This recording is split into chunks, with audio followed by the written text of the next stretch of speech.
ನಮಸ್ಕಾರ. ಡಾಕ್ಟರ್ ಸಿದ್ದು ಅವರು KK news Kannada channel ಅಂತ ಒಂದು ಒಳ್ಳೆ ಯೂಟ್ಯೂಬ್ ಚಾನೆಲ್ ಅವರು ಓಪನ್ ಮಾಡಿದ್ದಾರೆ. ಆ ಯೂಟ್ಯೂಬ್ ಚಾನೆಲ್ನ ವಿಶೇಷತೆ ಅಂತ ಹೇಳಿದ್ರೆ ಅದರಲ್ಲಿ ಕೇವಲ ಸಣ್ಣ ಮಕ್ಕಳು ದೊಡ್ಡವರು ಯಾವುದೇ ಒಂದು ವಯಸ್ಸಿನ ಅಂತರ ಇಲ್ಲದೆ ಹೆಚ್ಚು ನಮ್ಮ ಕನ್ನಡಕ್ಕೆ ಸಂಬಂಧಪಟ್ಟಿರುವಂತಹ ಕರೆಂಟ್ ಅಫೇರ್ಸ್ ಎಲ್ಲ ಮಾಹಿತಿ ಸಿಗ್ತಾ ಇದೆ. ದಯವಿಟ್ಟು ಹೆಚ್ಚಿನ ಸಂಖ್ಯೆಯಲ್ಲಿ, ಅದರಲ್ಲೂ ನನ್ನ ಯುವ ಸ್ನೇಹಿತರು ಹೆಚ್ಚಿನ ಸಂಖ್ಯೆಯಲ್ಲಿ ಯೂಟ್ಯೂಬ್ ಚಾನೆಲ್ನ ಸಬ್ಸ್ಕ್ರೈಬ್ ಆಗಿ ಫಾಲೋ ಮಾಡಿ ಹೆಚ್ಚು ಹೆಚ್ಚು ಕನ್ನಡ ಪರ ಜ್ಞಾನವನ್ನ ಬೆಳೆಸ್ಕೊಳ್ಳಿ ಅಂತ ಹೇಳೋದಕ್ಕೆ ಇಷ್ಟಪಡ್ತೀನಿ. ನಾನು ನಿಮ್ಮ ನಿರೂಪಕಿ. ಇವತ್ತು ನಮ್ಮ ಅಂಗವಿಕಲರ ಜಿಲ್ಲಾಧ್ಯಕ್ಷರು ಹಾಗೆ ಪ್ರಧಾನ ಕಾರ್ಯದರ್ಶಿಗಳು ಭೇಟಿ ಕೊಟ್ಟಂಥ ಸಮಯದಲ್ಲಿ ನಾನು ಕೂಡ ಪಂಚಾಯತಿ ವ್ಯಾಪ್ತಿಯಲ್ಲಿ ಇದ್ದೆ. ಅಧ್ಯಕ್ಷರು ಬಂದಿದ್ದೆ. ಅವರಲ್ಲಿ ಪಂಚಾಯತಿಯನ್ನು ಭೇಟಿ ಕೊಟ್ಟು ನೋಡಿದಾಗ ಸುಮಾರು ಈಗಿರುವಂತಹ ಸದಸ್ಯರು ನಾಮಪತ್ರ ಸಲ್ಲಿಸುವ ಸಮಯದಲ್ಲಿ ಕೂಡ ಕಟ್ಟಡದ ಪರಿಸ್ಥಿತಿ ಹೀಗೆ ಇತ್ತು. ಆ ಸಂದರ್ಭದಲ್ಲಿ ತಹಶೀಲ್ದಾರರಾದಂಥ ಚಿದಾನಂದ ಕುಲಕರ್ಣಿಯವರು ಅವತ್ತೇ ಹೇಳಿದರು, ಬೇರೆಯವರಾಗಲಿ ನೀವಾರು ನಿಮ್ಮ ಪ್ರಾಣನ ಕಾಪಾಡ್ರು ಅಂತ ಆವಾಗಿನ PDO ಅವರಿಗೆ ತಿಳಿಸಿದರು. ಇದೇ ರೀತಿಯಾಗಿ ಅಲ್ಲಿರುವಂತಹ ರಾಜ್ಯಪಾಲರ ಹೆಸರಿಗಿರುವಂತಹ ಸುಮಾರು 300 ಕುಟುಂಬಗಳ ಪರಿಸ್ಥಿತಿ 15-16 ವರ್ಷಗಳಿಂದ ಇವತ್ತಿನವರೆಗೂ ಕೂಡ ಹಕ್ಕುಪತ್ರ ಸಿಕ್ಕಿರುವುದಿಲ್ಲ.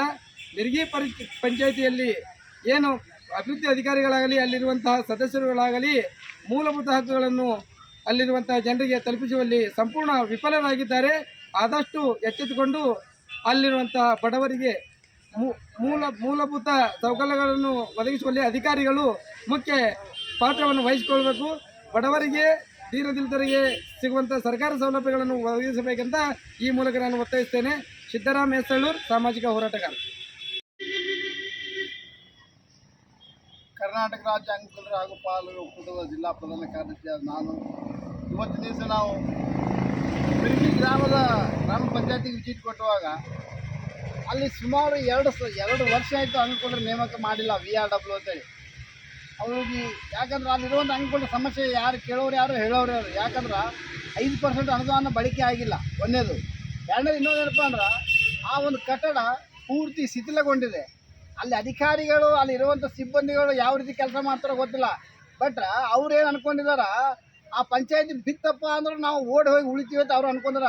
ಬಟ್ ಅಲ್ಲಿರುವಂಥ ಅಂಗವಿಕಲರು ತಮ್ಮ ಅಳಲು ಕೇಳಕ್ಕೆ ಹೋಗಿ ಪಂಚಾಯತಿಗೆ ಹೋಗ್ಬೇಕಾದ್ರೆ ಅವರು ವಾಪಸ್ ಬರ್ತೀವಿ ಅನ್ನೋದು ಗ್ಯಾರಂಟಿ ಇಲ್ಲ. ಇಷ್ಟೊಂದು ಇವರು ಬೇಜವಾಬ್ದಾರಿಯಿಂದ ಏನು ಮಾಡ್ತಾ ಇದ್ದಾರಪ್ಪ ಅಂದ್ರೆ ಅಧಿಕಾರಿಗಳು ಕೆಲಸ ಮಾಡ್ತಾಯಿದ್ರ. ಅದಕ್ಕೋಸ್ಕರ ನಾವು ಇವತ್ತು ದಿವಸ ಪ್ರತಿಯೊಂದು ಗ್ರಾಮ ಪಂಚಾಯತಿಯನ್ನು ವಿಸಿಟ್ ಮಾಡ್ತಾ ಇದ್ವಿ. ಮತ್ತು ಆ ಗ್ರಾಮ ಪಂಚಾಯತಿಯಲ್ಲಿ ಆಗುವಂಥ ಅಂಗವಿಕಲರಿಗೆ ಅನ್ಯಾಯವನ್ನು, ಈ 5% ಅನುದಾನವನ್ನು ದುರ್ಬಳಕೆ ಆಗ್ತದಿಂದ ಇದನ್ನು ಬರುವಂಥ ದಿನಮಾನದಲ್ಲಿ ಕಾನೂನಾತ್ಮಕವಾಗಿ ಹೋರಾಟ ಮಾಡಿ ಬರುವಂಥ 5% ಸರಿಯಾಗಿ ಬರುವಂತೆ ಸಿಗುವಂತೆ ನಾವು ಇನ್ನು ಮುಂದೆ ಕಾನೂನುಬದ್ಧವಾಗಿ ಹೋರಾಟ ಮಾಡಿ. ಅಶೋಕ್ ವಾಲಿಕರ್, ಜಿಲ್ಲಾ ಪ್ರಧಾನ ಕಾರ್ಯದರ್ಶಿ, ವಿಜಯಪುರ, ಕರ್ನಾಟಕ ರಾಜ್ಯ ಅಂಗವಿಕಲರ ಪಾಲಕರ ಒಕ್ಕೂಟ.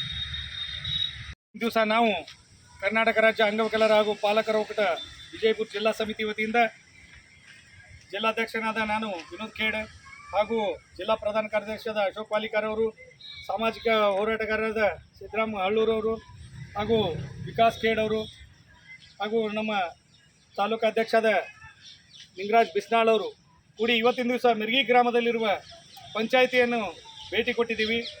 ಯಾವ ಕಾರಣಕ್ಕಪ್ಪ ಅಂದರೆ ಸುಮಾರು 2 ವರ್ಷದಿಂದ ಇಲ್ಲಿ VRW ಕಾರ್ಯನಿರ್ವಹಿಸ್ತಾ ಇಲ್ಲ. ಇದರ ಬಗ್ಗೆ ಇಲಾಖೆಗೆ ವರದಿ ಕೂಡ ಕೊಟ್ಟಿಲ್ಲ. ಪಂಚಾಯಿತಿಯಲ್ಲಿ ವಿಕಲಚೇತನರಿಗೆ ಆಗುತ್ತಿರುವ ಅನ್ಯಾಯಕ್ಕೋಸ್ಕರ ಇವತ್ತಿನ ದಿವಸ ನಾವು ಈ ಪಂಚಾಯಿತಿಗೆ ವಿಸಿಟ್ ಕೊಟ್ಟೀವಿ. ಈ ಪಂಚಾಯಿತಿಗೆ ಹೋದಾಗ ಪಂಚಾಯಿತಿಯ ಒಂದು ಕಟ್ಟಡದ ದುರಸ್ಥಿತಿ ನೋಡಿ ನಮಗೆ ಭಾಳ ಬೇಜಾರಾಯಿತು. ಯಾಕಪ್ಪ ಅಂದರೆ ಪ್ರತಿನಿತ್ಯ ಇಲ್ಲಿ ಬರುವಂಥ ಹಲವಾರು ವಿಕಲಚೇತನರು ಮತ್ತು ಇಲ್ಲಿ ಮಿರ್ಗಿ ಗ್ರಾಮದ ಪಂಚಾಯಿತಿ ಅಡಿ ಬರುವ ಎಲ್ಲ ಸಾರ್ವಜನಿಕರು ಬರ್ತಾರೆ.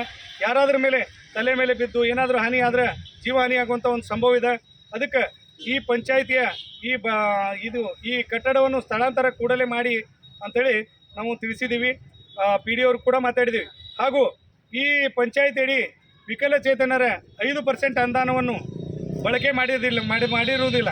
ಅದಕ್ಕೆ ನಾವು PDO ಅವ್ರಿಗೆ ಮಾತಾಡಿದ್ದೀವಿ. ಕೂಡಲೇ ಆ ವಿಕಲಚೇತನರಿಗೆ ಸರಿಯಾದ ನ್ಯಾಯ ಸಿಗಬೇಕು, ಅವರ 5% ಅನುದಾನವನ್ನು ಬಳಕೆ ಮಾಡಬೇಕಂತೇಳಿ ಇವತ್ತಿನ ದಿವಸ ನಾವು ಆಗ್ರಹಿಸ್ತೀವಿ. ನನ್ನ ಹೆಸರು ವಿನೋದ್ ಖೇಡ್, ಕರ್ನಾಟಕ ರಾಜ್ಯ ಅಂಗವಿಕಲರ ಹಾಗೂ ಪಾಲಕರ ಒಕ್ಕೂಟದ ಜಿಲ್ಲಾಧ್ಯಕ್ಷ. ನೀವೊಂದು 2 ವರ್ಡ್ ಕಟ್ ಮಾಡಿದ್ರಿ ಸರ್. ಅದಕ್ಕೆ ಲೋಕಲ್ ಅದ ಸರ್, ನಿಮ್ಗೆ ಹೇಳ್ತೀನಿ. ಅವನ ತಾಲೂಕು ಅಧ್ಯಕ್ಷ ಅದಕ್ಕೆ ಅದನ್ನ ಮಾಡ್ಕೊಂಡು ಒಂದು ಕ್ರಿಯಾ ಯೋಜನೆ ಈಗ ಕ್ರಿಯಾ ಯೋಜನೆ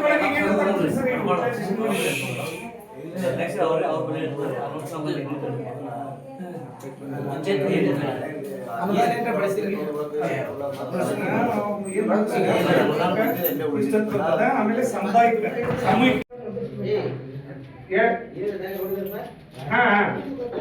ನೀವು ಬರೀ ಒಂದು ಲೆಟರ್ ಫಾಲೋ ಮಾಡಿ ಅದನ್ನ ಚೇಂಜ್ ಮಾಡ್ಸಕ್ಕೆ ನಮ್ಗೇನಿಲ್ಲ ಲೊಕೇಶನ್ ಹೋಗ್ಲಿ ಇಲ್ಲಿಂದ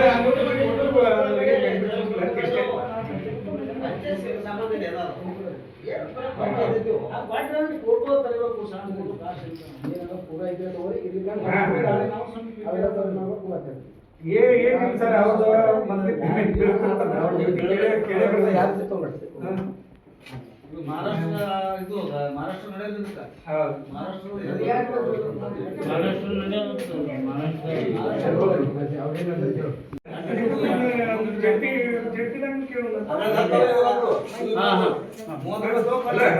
ನೀವು ಹೂ ಅಂದ್ರೆ ಅದನ್ನ ಹಾಕ್ತೀವಿ ನನಗೆ ಇಲ್ಲಿ ನನಗೆ ಈ ಗ್ರಾಮಕ್ಕೆ ನಿಮಗೆ ನಮ್ದು ಯಾವುದೂ ಇದು ಇಲ್ಲ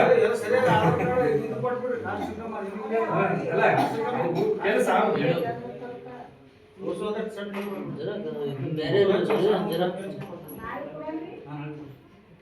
ಈಗ ನಮ್ದೇನು ಸರಿಯಾಗಿ ಉದ್ದೇಶ ಹೇಳೇನು ನಾಳೆ ಒಳಗೆ ನಿಮ್ಮ ಮೆಂಬರ್ ಅವರೇ ಬರಲಿ ನೀವರೇ ಬರಲಿ ಮ್ಯಾಗಿನ ತಲೆ ಮ್ಯಾಗ ಕರ್ಕೊಂಡು ಸ್ಲ್ಯಾಬ್ ಇರ್ತದೆ ಮ್ಯಾಗ ಹೋಗ್ಬಾರ್ದು ಅಂತ ಇದ್ದೆ ಇಲ್ಲ ನಮ್ದೇನು ನಿಮ್ಮ ನಿಮ್ಮ ಹಿತ ಕಾಪಾಡಕ್ಕೆ ಸಲ ನಾನು ಕೇಳಿದಟ್ಟೆ ನಮಗೇನು ಇಲ್ಲಿ ರಾಜಕೀಯ ಮಾಡಕ್ಕೆ ಯಾರಿಗೂ ಬಂದಿಲ್ಲ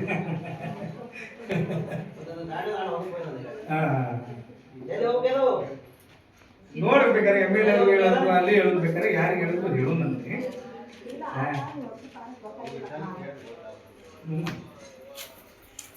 ಅದಕ್ಕೆ ಕಡೆ ನೀವೇ ಮನಸ್ಸು ಮಾಡ್ರಿ ಎಲ್ಲರೂ ಹೊಸದಾಗಬೇಕು